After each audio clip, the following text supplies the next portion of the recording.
what you see is you performing these virtual experiments. So you need to read through the key concepts, you need to get an overview, and then some basics background. And like here's, it's a projectile motion. So this is the shape of the Y component as function of time and X component as function of time. And so all that is explained in fairly great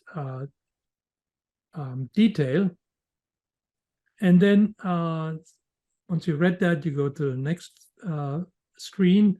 And well, I mean, basically you have already seen what this will look like. So here since I have the preview mode, I can use these cheat keys to actually speed this up. It will take quite a bit of time for the students. So here's the free throw we played, or in slow motion, And basically this is the son of my co-author.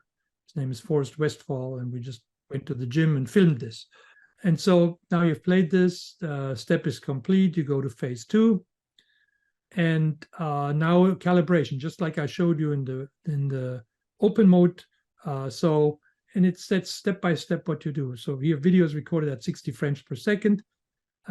Calculate the time, 1 video frame in seconds, and record that to 4 decimal places. So I pull this up, the lab data, and then I can hide that again, and this is complete.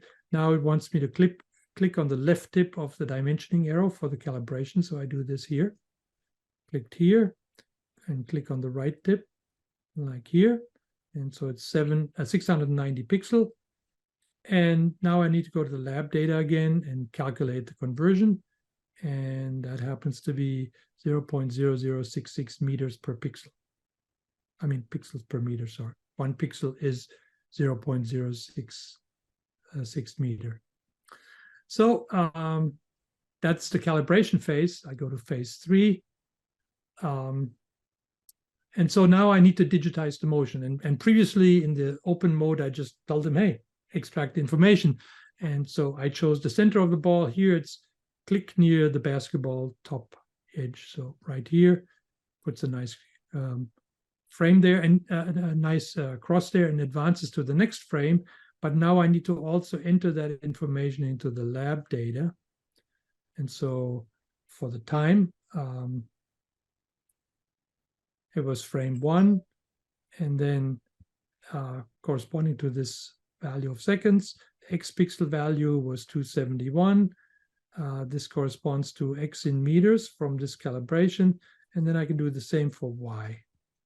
Okay, and so cool, I'm done here, and I can click again, and now it says it's motion blurred, and you can see it's not quite steady. And so what is the uncertainty? Roughly, just order of magnitude, about 5 centimeters, and it explains why. Okay, so we're done there.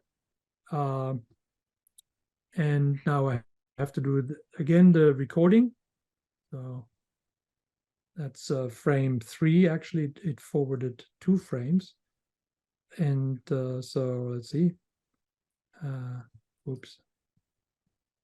And I record the pixel values and the conversions, and there we are. And that's that. And now I can also, since I have 2 data points in time and in the coordinates, I can calculate from simple difference formula the velocity in X and Y direction at the middle of this interval. And so just simple difference methods. So I do this here, 4.74 meters per second, and here, and that's in Y direction is 3.36. So that takes care of that analysis. I close this. This is phase 3 completed. And now you're just asked to, this would be very tedious to enter that all again and again and again. As you could see in the open exploration mode, I just capture the raw data, and then in the spreadsheet, I can do all the conversions at once with, standard Excel functions. Here, I don't want to have to do that again and again, where, you write this out, where the pixel in X and Y are, and you enter that in the lab data book. So what we do here is you just allow them to click on the ball position one at a time, and it records these and puts them into the data in the lab data spreadsheet, all converted already for you. So I have to do a few more, and then eventually, well, I go to the next phase, so I can do that with, let's see, like this. And so now the next step is graphing. And so he had asked what shape do you expect for a graph, the horizontal position versus time. And that's a straight line with a positive slope. So let's do that. It's correct. Awesome. And so now I want to create that graph. So the horizontal axis is time. Vertical axis is the horizontal coordinate. Graph type, I like scatter plot. And I create it. And since I have skipped over the previous phase, it just has entered only 2 points. Maybe I should have done that. Yeah, so let me go back. Doesn't look so good then. Okay, so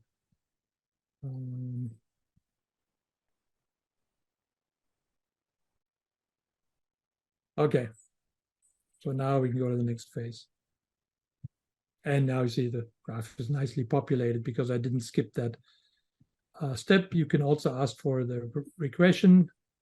And of course, straight line pretty much fits all the data point. Sort of as expected, I save the graph because that's for the submission so that it can be auto-graded by the computer. And well, you can see the horizontal velocity component that I need to determine here is 4.57 meters per second. So if I open that, that's my slope. Okay, so really simple. And the magnitude. And now I can go to phase 6. And so now it wants to know horizontal velocity versus time. What would you see? Well, it's a straight line with zero slope because the velocity doesn't change. We all know that. So great. Continue. And then I can go through making that graph. And then in the next phase, it will go with me through the same exercise in the vertical direction. Of course, then it's a parabola. So let me go to the next phase. Let's see if I can do that. So y versus t, parabola opening down. Correct again, as if I taught this stuff. So I select the horizontal axis. Now it's time again, vertical axis, y coordinate, graph time. I do a line graph. Why not? And I create it. Okay. Scatter plot, whatever. And now show the regression, and you get the parabola, and it's it's not bad, right? So you multiply that by 2 and you come up with 9.72. Pretty good approximation for G, right? And here's the initial velocity in the vertical direction. And that's, of course, the height from which you released. Students can't do what I just did and just skip forward. This is only for the demo mode. The students really have to step through these steps, and we make sure that they understand what they do before, going to the next one.